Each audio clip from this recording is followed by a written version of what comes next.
Hello and welcome. I'm Adri Gregan, and I am back for Frieren. Finally. It's been quite a while due to my unplanned hiatus, let's just call it, but I'm back.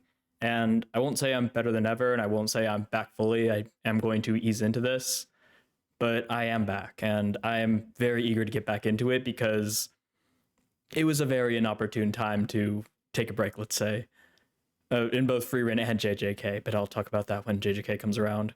For Frieren, we just started a new long running arc, so I picked possibly one of the worst possible times to take a break.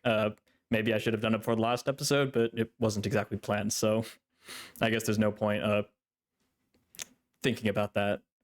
Regardless, we are in this arc though, and I did a quick recap to refresh myself on it, so I'd be ready for this one. And yeah, last episode was quite the episode.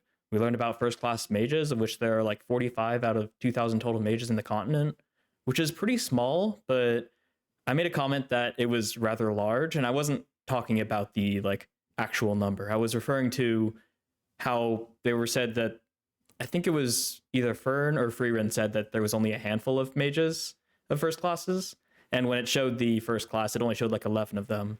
So either I imagine either those were the ones who like either defeated Frieren, or those were just the ones that were around in her time, or just the ones that we're really going to meet.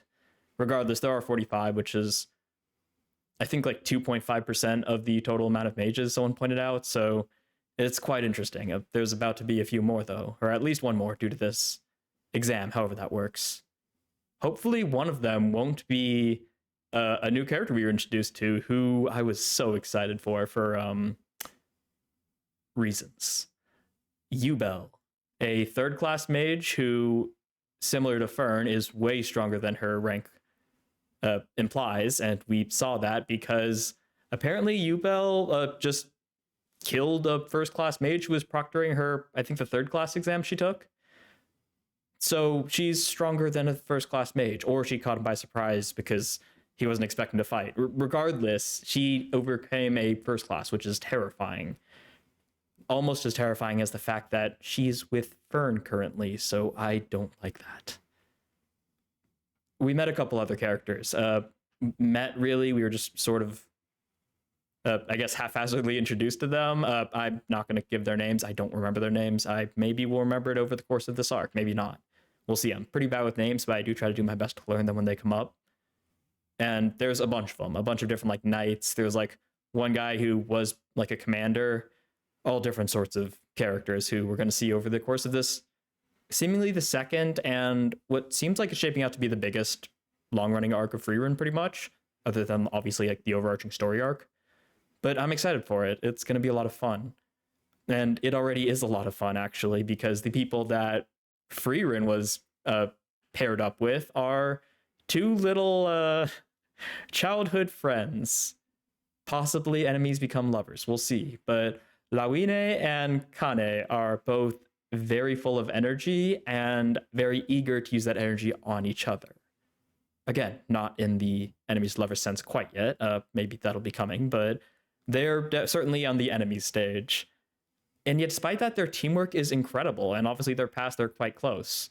The way that Kane uses the water magic and Lawine freezes it, it was almost enough to capture one of the stele birds that we need to capture, which apparently can fly away from being frozen, mostly being frozen in place, to moving at freaking sonic speed. So, yeah, we got our work cut out for us. But Kane might have an idea. She noticed something about the barrier, which somebody pointed out is similar to the one that was keeping out Aura, and distinct from like the hexagonal small little shields that, say, Fern used against Qual.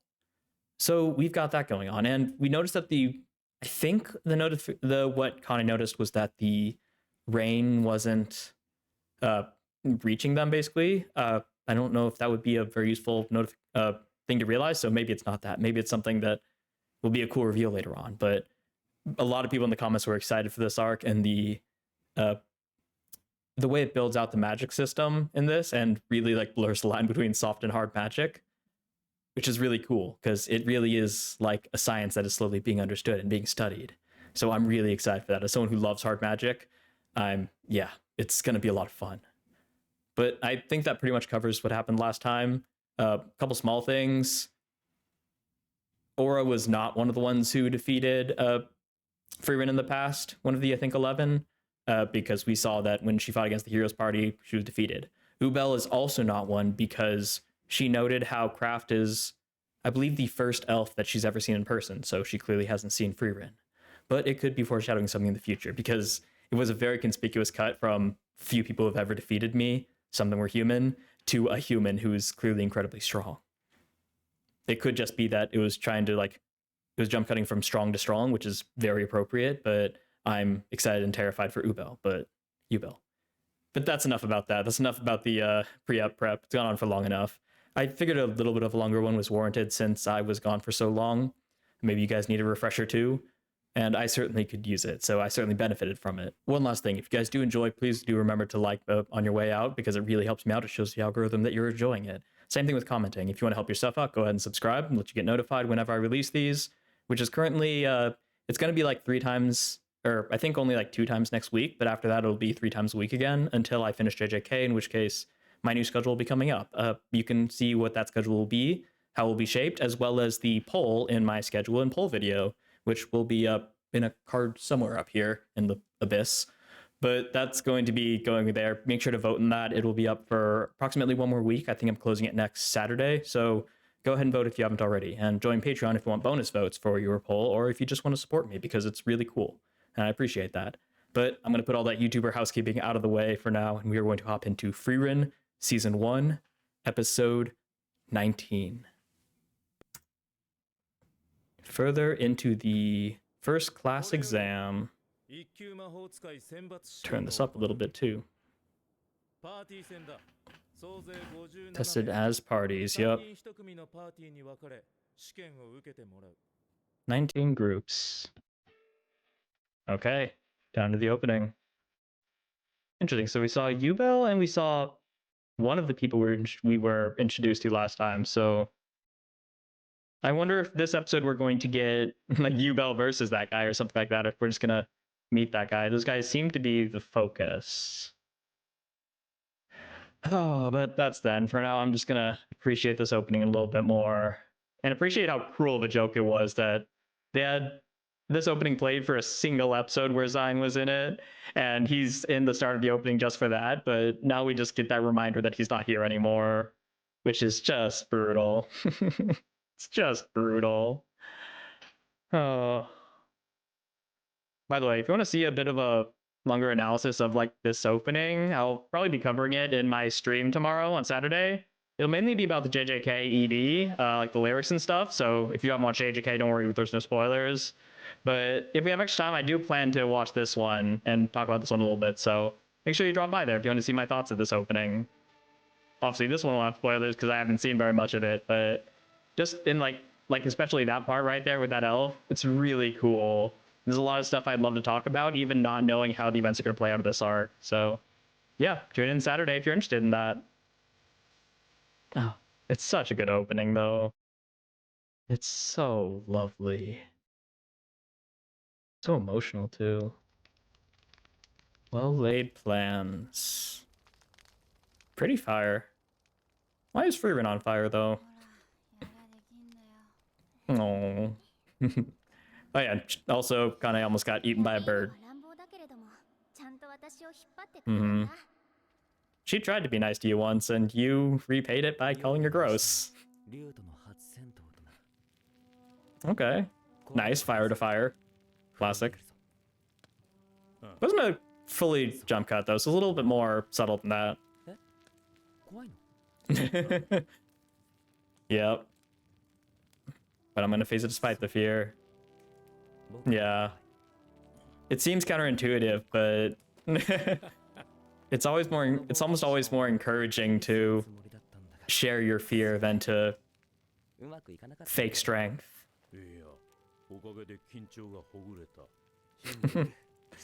Something something Deku and All Might something something MHA spoilers.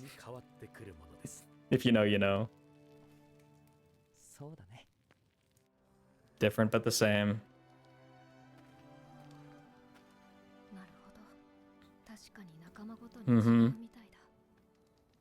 But the bonds are there nonetheless. Oh, someone got one? Oh, of course they did. Oh, who's that guy? Wait, is he? Was he the guy we saw in the start? No, he wasn't.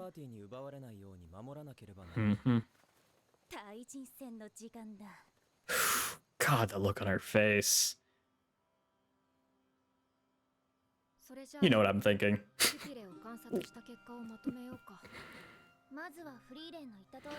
Yeah, you're gonna have to like freeze him solid. And then just a straight jet. What mess of biology is that? It's gotta be magic.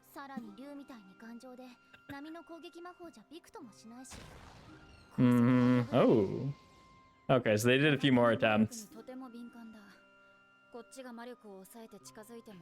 Interesting. It's like a fly.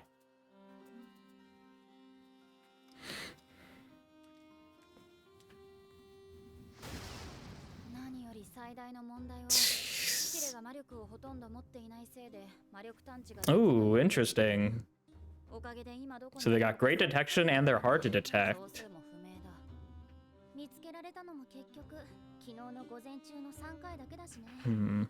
Okay, so it's been like over a day. Probably been a few days.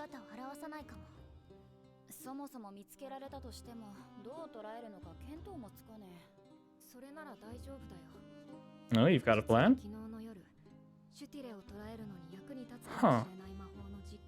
I was wondering why her staff was glowing.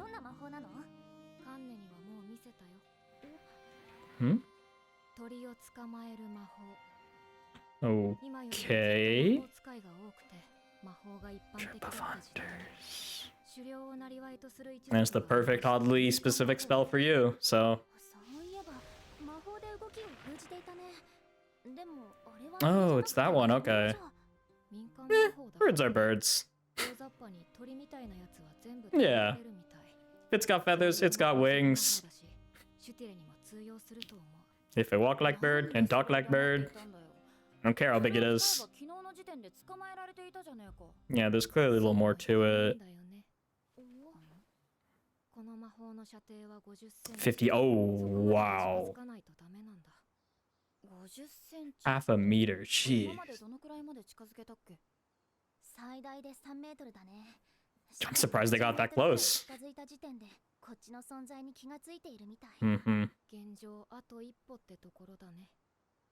So that's what we gotta figure out.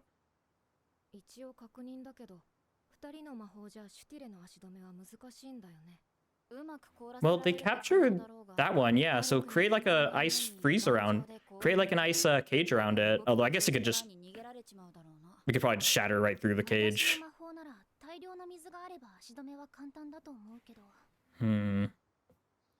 Camp out by the lake. Yeah. Water bending. I mean, theoretically, there is water everywhere, but I don't know what happened to the surroundings if you tried to just drain it of the water. So like laying a trap. Okay, so you can't use it with rain. Cautious. It's a survivor. I wonder if you could like bait it by using mana. Make sure it stays away from things and lead it in a certain direction because of the mana, because of it staying away. Like herding sheep.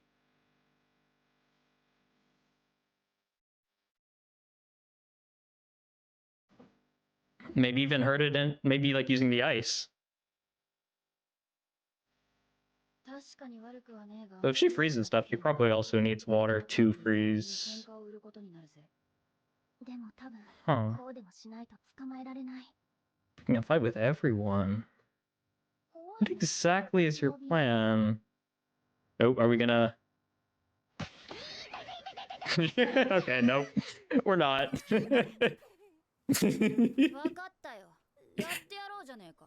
Oh, her cat face is so cute.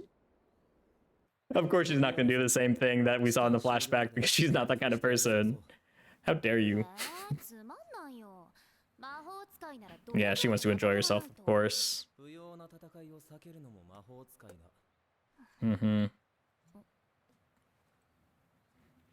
Oh no, we're gonna have to go out anyways. Okay, so we're probably gonna encounter them. Or I wonder if we'll see like the plan play out through their perspective. That'd be really fun. Okay, this is the last day.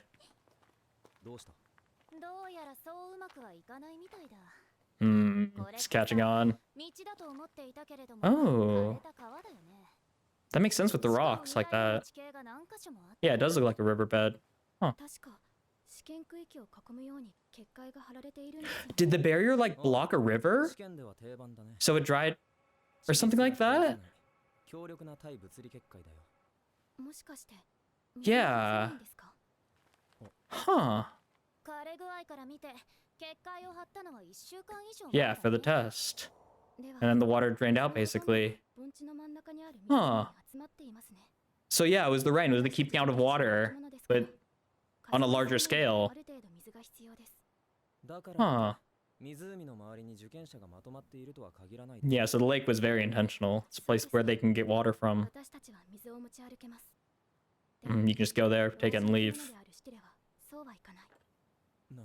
So it's a good gathering place. Yeah. But that's going to keep the stele away because they're going to be cautious. Oh, so many different like interacting elements of this.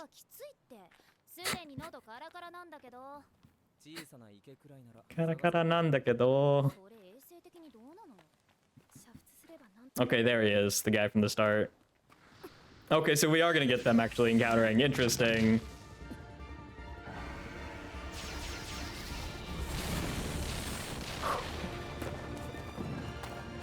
She's gotten really good at that defensive spell. Yeah, she's unclassed. She's been waiting for this. Oh, God, what an expression. I'm gonna keep saying that, aren't I? Every second she's on the screen. Air. Oh, she's cute. Rocks. Yeah, they're getting... Of course you were, Virbel. She's freaking fast. We know this. Yeah, it's so much easier to take it from someone else than it is to drag one from the wild. I wonder if Fern captured this delay because she's just that fast. And that's Frieren, I assume? Was that their plan? Lawine?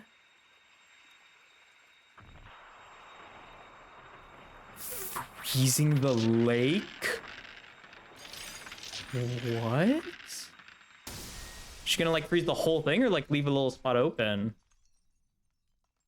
Thinking like maybe like a trap or something, but yeah, that's why they're picking a fight with everyone. What?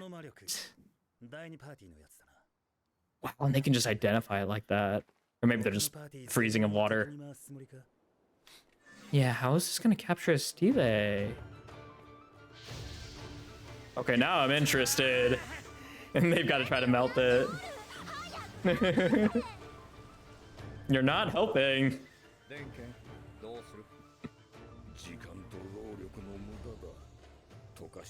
Just wait it out. Be thirsty. Yeah. Keeping them away, but how is that going to help them?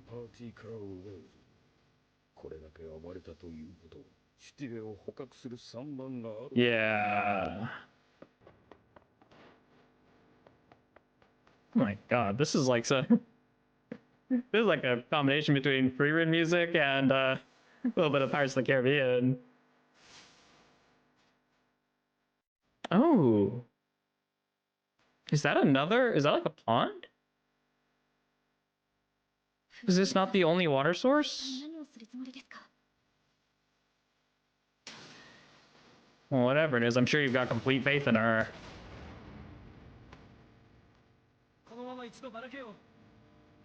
Hmm.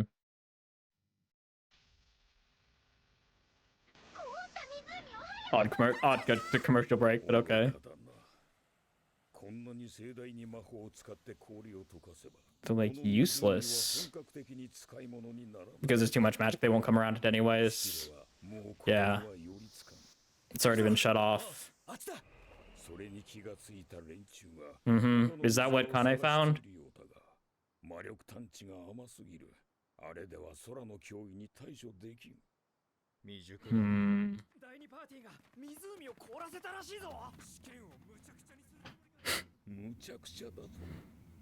No, they're hitting two birds with one stone. Almost literally. They clearly are using this to try to narrow down where the stelae are, but they're also like sabotaging the other teams, right?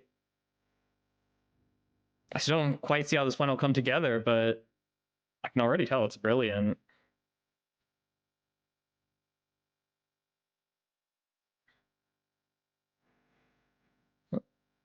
I get a feeling it's not as simple as just Connie found a watering hole.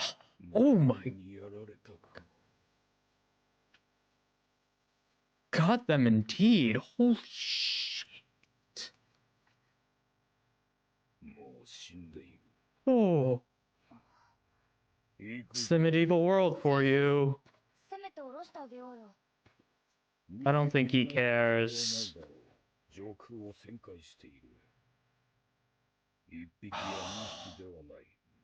We're putting ourselves in danger. Yeah. The monsters put a spell on the corpses?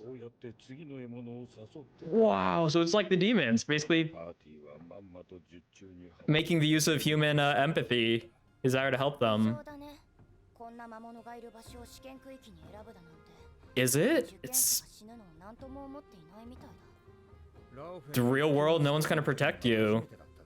You're gonna be first class. You've got to be ready to survive. You're that experienced? Yeah, you don't deserve to be. Exactly. This is not a joke.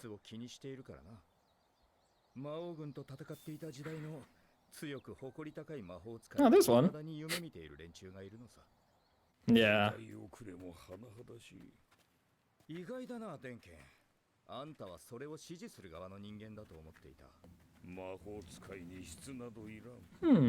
Quality is irrelevant. They only need to be symbols of power. They don't actually need to be strong. You can still be taken down. Oh, okay, yeah, it's not about strength, it's about power. Control.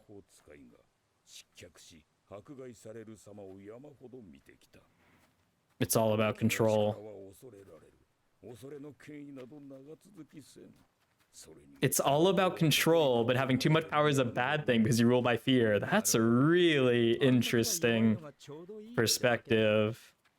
Was this one of the other characters that we met for the test? I'm gonna have to learn your name, old man. You're fascinating. There's a watering hole. Same one that Kane found. Checking to see if there's any mana in it. Okay, so there are a good number of watering holes, ponds, whatever you want to call them around. There's a lot more of them than I thought. Which I guess makes sense. If there's a river, then there's bound to be several places where the water would collect. But what exactly are they the same? Wait, don't tell me Kane made it. Is she creating mana watering holes? Did she take water before they froze it?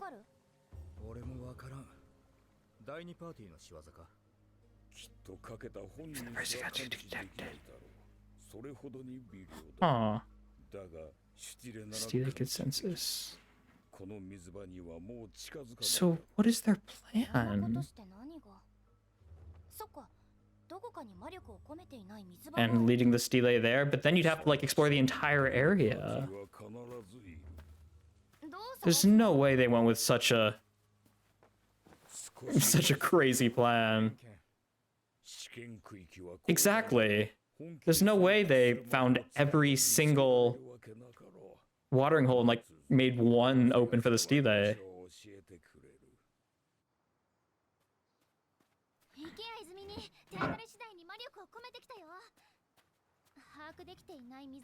Yeah, exactly. So that is the plan, but it's not necessarily foolproof, but it is enough because that still limits their options. But how are you actually gonna catch one? Just hope that it gets desperate enough to ignore its caution? Or is she gonna... If anyone could. Oh, interesting.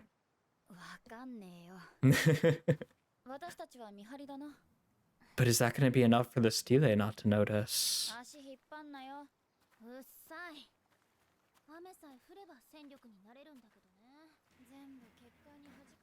Yeah. You've done plenty. You both have done plenty.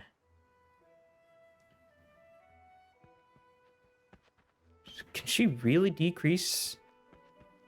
Well, we got some other creatures. Aw, that's adorable. It's super cute. Big old round body, little antlers. It's like a dog with antlers. Oversized dog.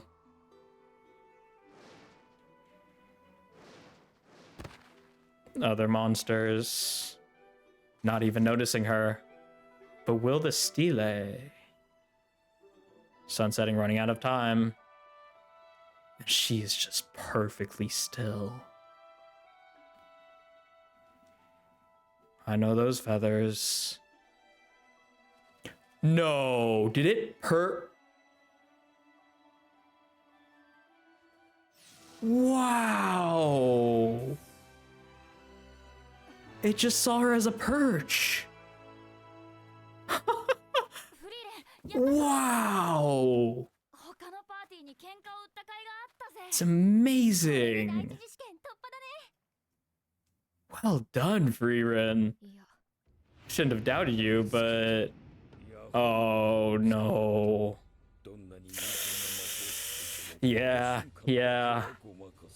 And he's just spending all of his time trying to censor. Wow. We've got an assassin on our hands. Okay.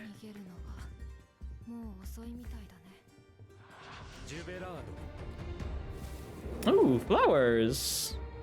Okay, Hanami, I see you. Are they still at it?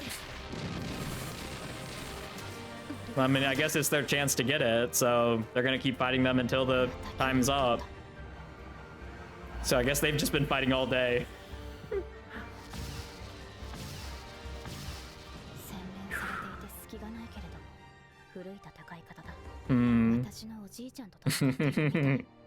I wonder why. They're all I need.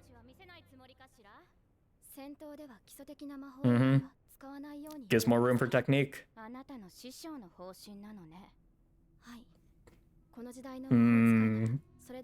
Mages of this era. Them's fighting words. But she's held their own pretty well, so there's some truth to it.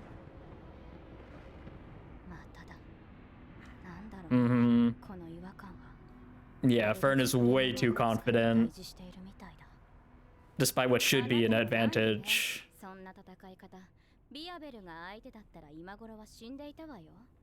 Ubel.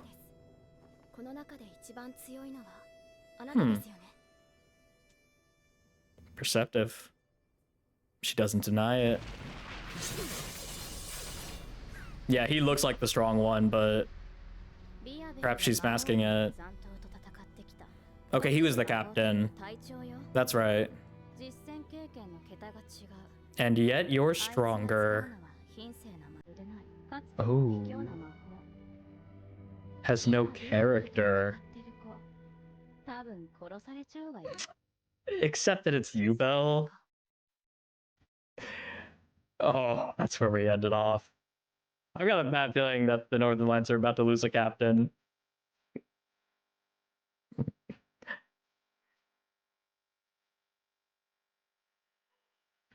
Oh. Baby Fern's so cute.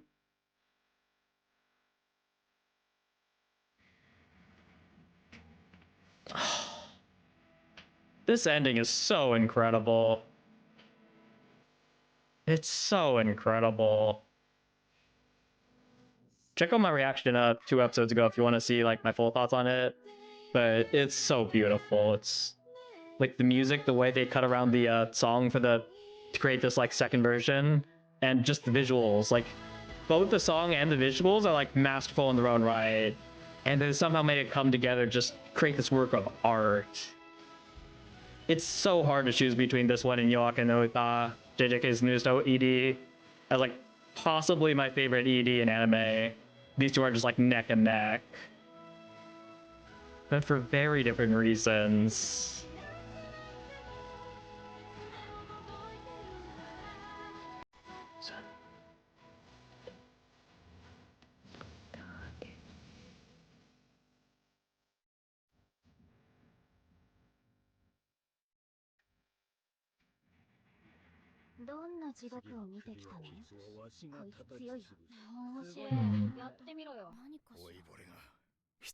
That's mean. All right, that was Frieren Season 1, Episode 19. Next time, necessary killing. Oh, jeez. Yeah, I don't like that captain's chances. I don't like that. I wonder if it could also be a reference to the exam, how they're killing away people. But what a great episode building out this exam, really, and leading us to what seems next time will be the finale of this first test, the climax of the first test. And I mean, this episode, the show just continues to be great with this direction. The fact that we do this little recap, but we use it to highlight the characters who are going to be the focus moving forward of this next part. We've got Ubel, we've got that old man whose name I don't remember yet. And of course, we've got Fern and we've got Ubel. And since they'll be fighting, that makes sense. It's interesting though, because it seems to be setting up next episode, not this one. Because Ubel and Ubel, wait, was that his name? There's no way their names are like the same thing. Hold on. Wearbell and Ubel. Okay, yeah. I guess it is the same. Wearbell and Ubel are going to be fighting next episode, it seems. So, Wearbell and that girl who's really cute, super cute. She's got the Kumiko hairstyle. Oh, it's so good. Interesting. So there's going to be a lot going on here. We're in for a lot more than the simple death match. Oh, I'm so excited. I'm so excited. Oh, this arc is turning out so well. I was a little bit surprised here. Not exactly here when we're going to get it later, but the fact that we have like Frieren here, just Frieren burning in the flames. Just an interesting shot to show her with the fire, of course. I'm surprised when we cut to her old party, we didn't cut from her in the fire to him in the fire. And I'm actually kind of glad for that. That would have been a nice jump cut, and like it was basically handed to you on a silver platter. It would have been the easiest thing in the world to do, which is why I think it's kind of cool that they didn't. Now, I could be giving it more credit than not. It could just be, I guess they didn't think about it or nothing, but I don't know. There's something nice about how unexpected it is. Now, would I have liked that better? Maybe, because the way they did it, I at least can't really see much of a reason going from her to like the pan down. It is nice that they have a pan down to the group and then the pan up here. It's kind of a little bit of nice continuity there. Or I guess anti-continuity. I don't know. In case you can't tell, I'm not a I'm not a director. I am not a big like film buff or shot framing buff. I don't even know what those are called in case you can't tell, but I just really like these things and I like to build my own knowledge and appreciation of them. So this channel is one avenue with which I can do that. But yeah, the down pan, the up pan, and then this is really good. I love how it revisits Aizen being scared, and this is the first time we're like actually seeing him scared. We've heard him talk about it before, but I really like this. It's different. It's not different because we've seen this before, right? We've seen Aizen mention that he's scared before as a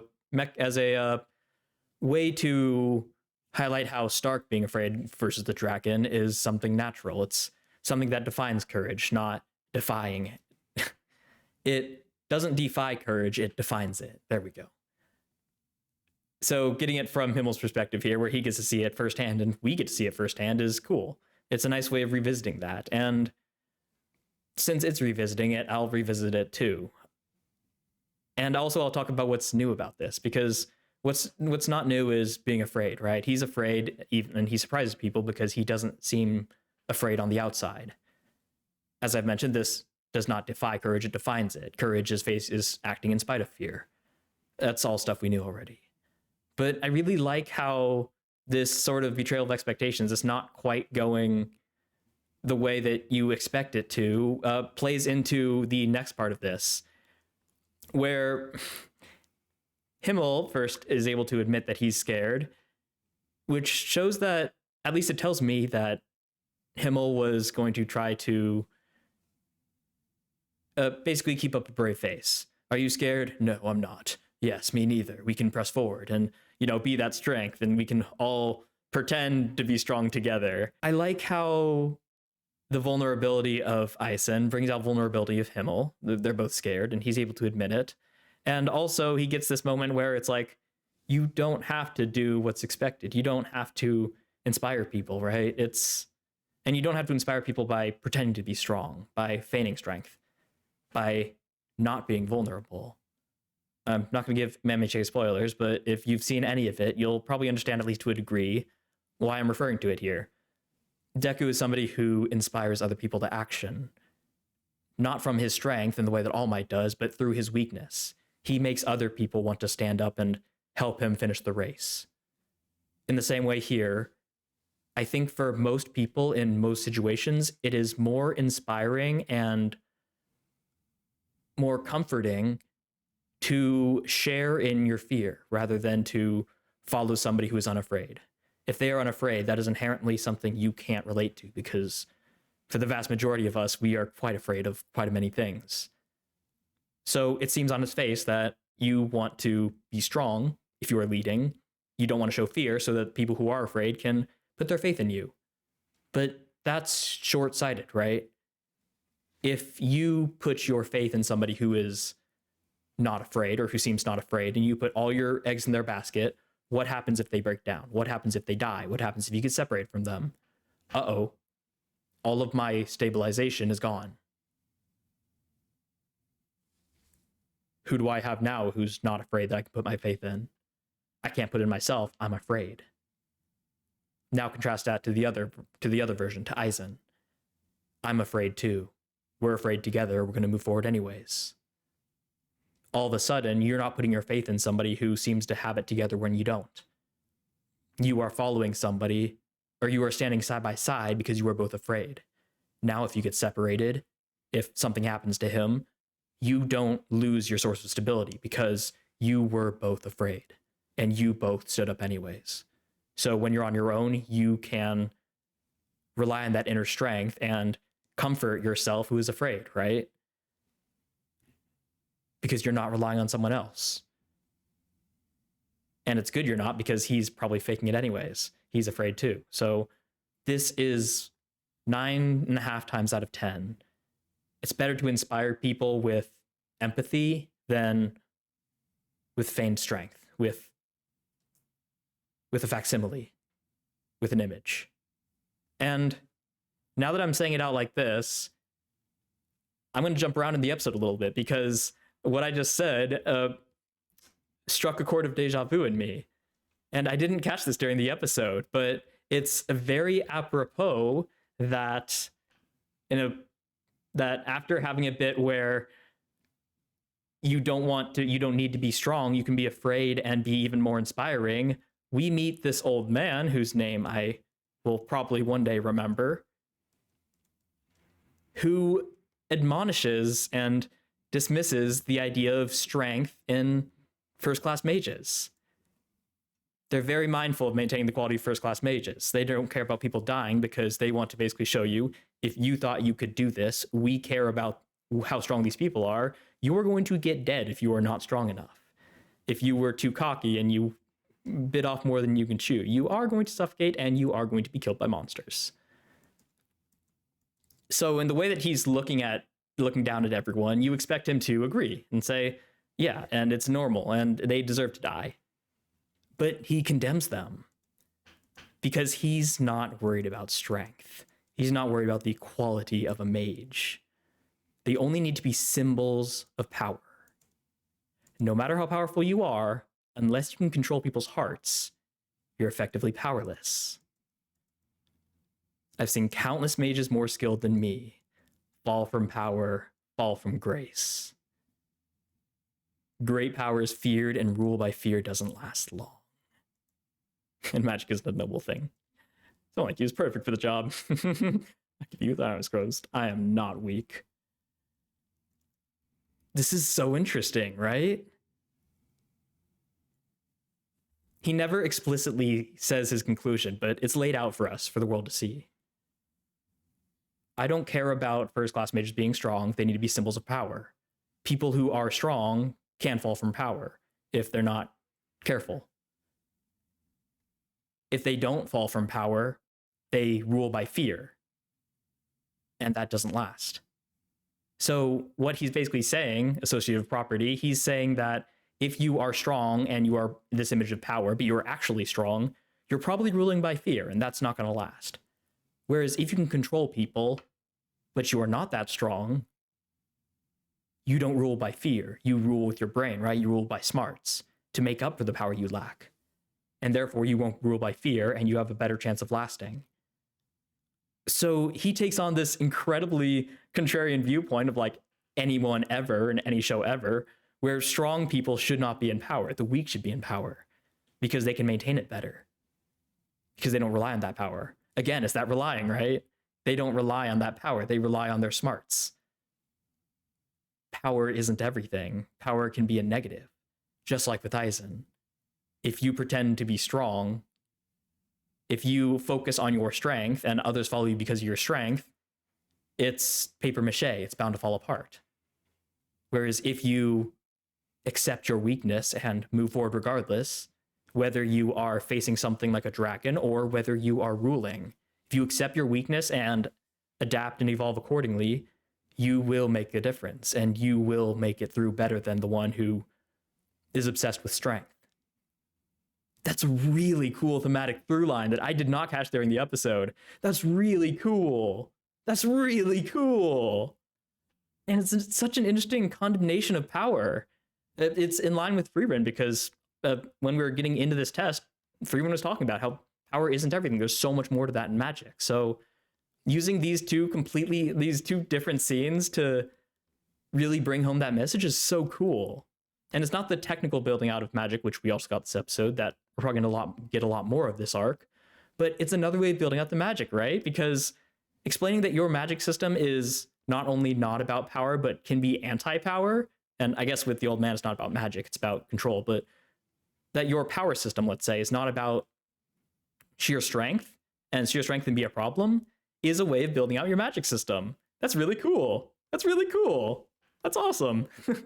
Completely impromptu discussion because I just realized it as I was saying it. So let's get back over here. And wow, it was quite a bit away in. So they comfort each other and be true to yourself. I'm sure this thing differs from party to party. You're right. I assume he's talking about the interactions, the dynamic.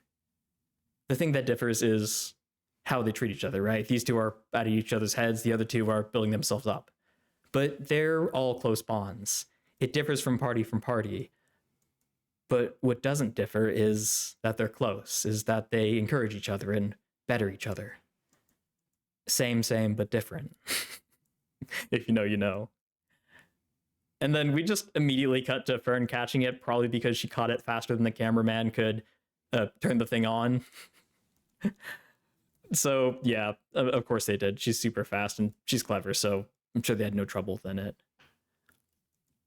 So a few days pass and we learn through many different ways that it's really hard to catch them, sure enough. we learn that spell that used to trap them is going to be used on the stele, and we don't see it until like the end of the episode because it's perfect building up. But I really like how this episode and the last episode gives you hints in the ideal way. This is the perfect way to set up a big reveal for something like catching this bird, which is the big problem, right? And it's the problem they solve at the very end of the episode.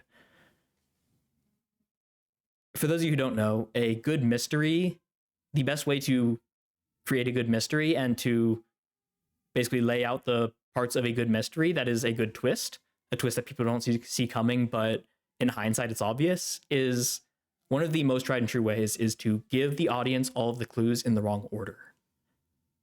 So with a detective story, you could be like, obviously the right order is what happened, right? Where did this person go? Where did the person who killed them go? How did they get their weapon? How did it play out? That's the order of events. But if you present in a different order, like the hints, you show this is the murder weapon, this guy went to the bathroom, this guy disappeared a little bit after the bathroom, or you switch those, someone disappeared like 5 minutes into the flight, let's say we're on an airplane, and then later in the movie you say, oh, this guy went to the bathroom 2 minutes before the flight. It's like, oh, these two are connected, but it's in the reverse order, so we don't make that connection easily. Frieren does something similar here, except it's a little bit different because this isn't really the order of events. The plan is to freeze the lake, imbue the other smaller water sources with mana, and then have Frieren hide her presence and then trap it, right? That's the order of events for how this is going to happen. But we learn about all these things, all the different parts that you can technically put the pieces together in the wrong order. So let's think about the order of our operations here. Well, in order for this plan to even work, we need to know that there is limited water. Okay, well, the barrier clock gets out, blocks water. Great. Okay, what do we need to do next? Next, we need to freeze the ocean. We need to freeze the lake, right? After that, we need someone who controls mana to take advantage of the fact that stele will stay away from mana and imbue every water source but one with mana. Then we need Frieren to hide her presence at the one watering hole that they found, and then she needs to use the trap spell. Those 5 things, right?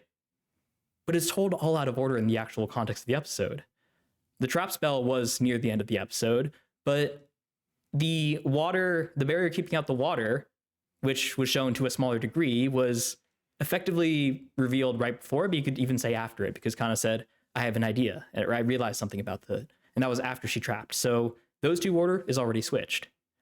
Okay, let's go to the start. The water being, actually that's the first one, right? The first one basically goes all the way to the end.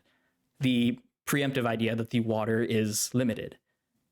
And okay, now let's go into the freezing and using the water. Those 2 were introduced way before of when they were trying to capture the stele early last episode. So you see all these different little pieces are sprinkled throughout last episode, but in the wrong order that they come together in Frieren's idea and Frieren's head to make this plan work. It's a great mystery.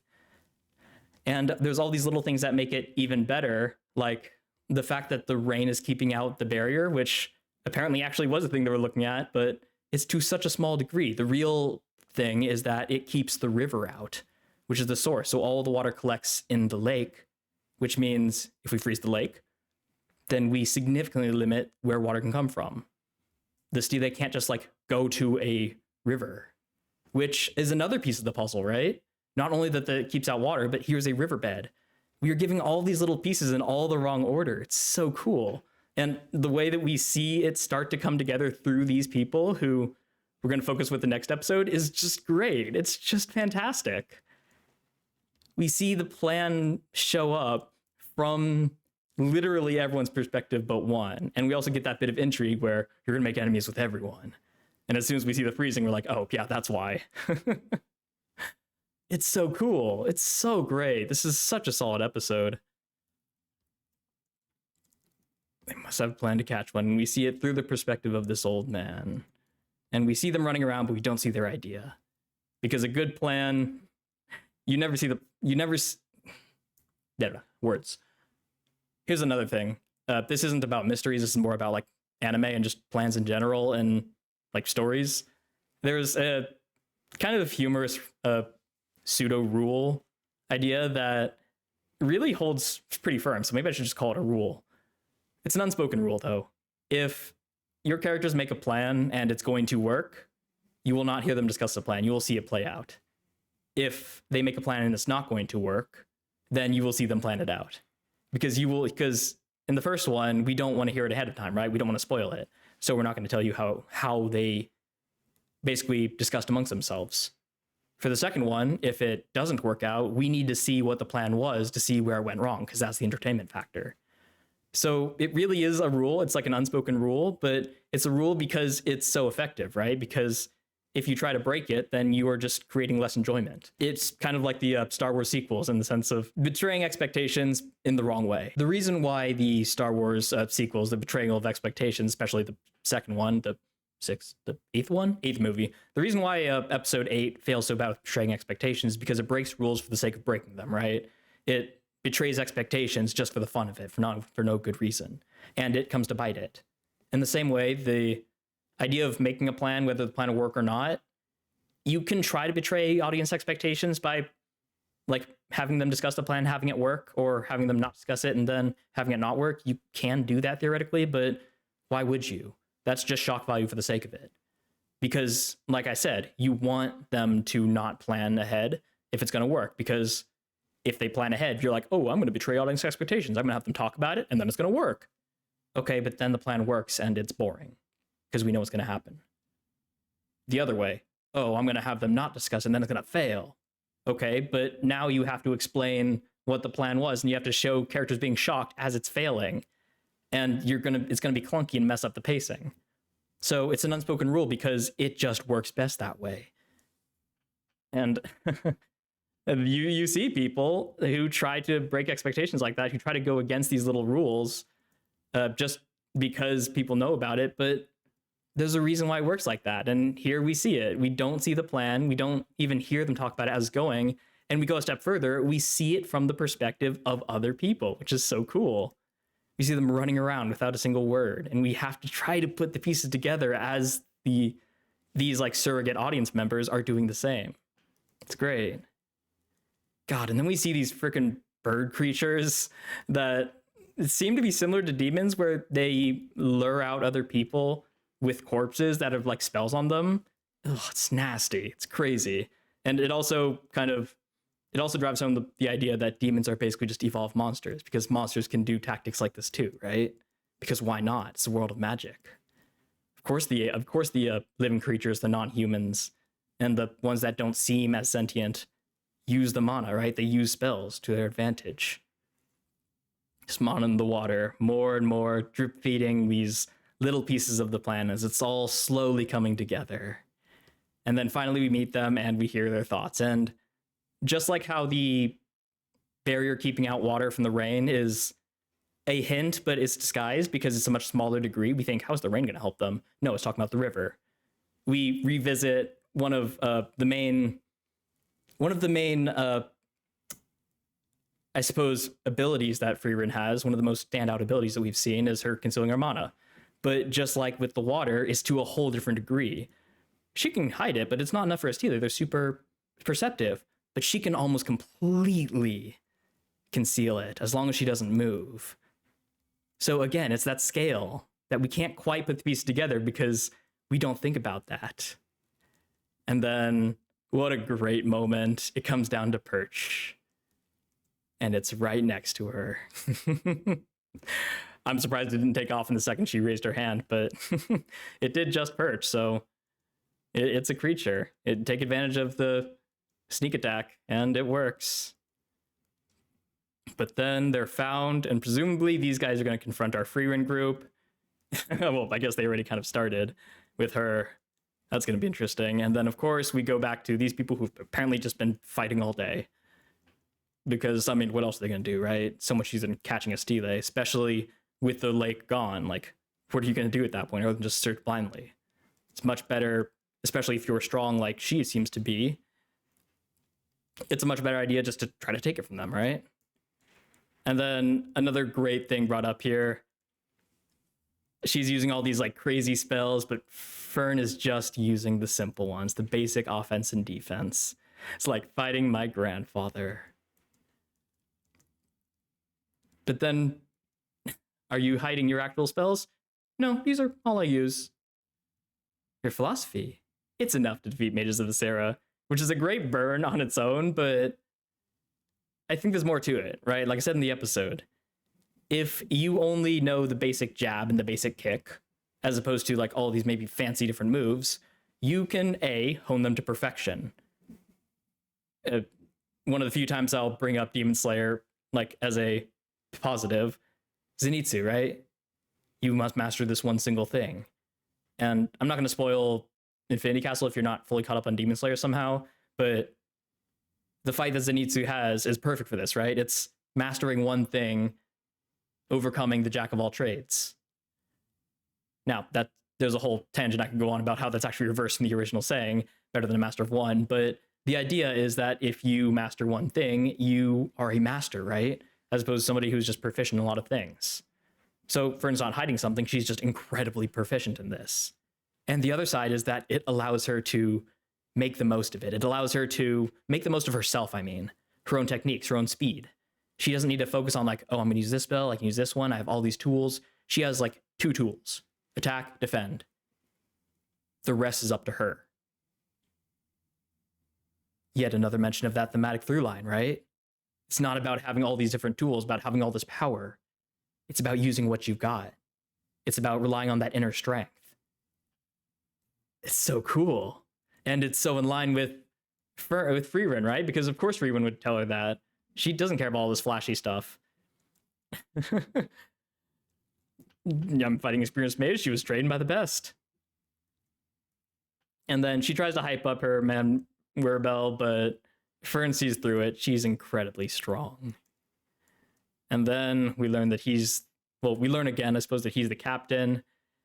And we get a really interesting comment here. His magic has no character. It's underhanded for the sole purpose of winning. Character is used in a sense of like flashiness, which is really unusual. Like you'd think, oh, underhanded is it's character too, but it's more like personality, right? If you don't talk very much, then it's hard to tell like what you don't have very much character to your speech because you don't have much speech. For him, he's probably just surgical with it. So in that sense, it doesn't have character. You can't like look at his spells and see the way they move, see the way his mind moves. He's just surgical. He just strikes to win. He just does what he can. So he doesn't show enough to have like any character. It's just a cool way of describing that. She'll probably be killed. I don't know. Ubel versus Ubel. Ubel's pretty cool and all, but... And we were just talking about strength isn't everything, but I've got a feeling Ubel's going to be the antithesis to that. I've got a feeling she's going to be strength. Or maybe she's not. Maybe Ubel's here is incredibly strong, underhanded, only focused on winning. But Ubel will be the one who's clever. Ubel will be the one who finds his weakness and strikes. I've got a feeling it's the former, though.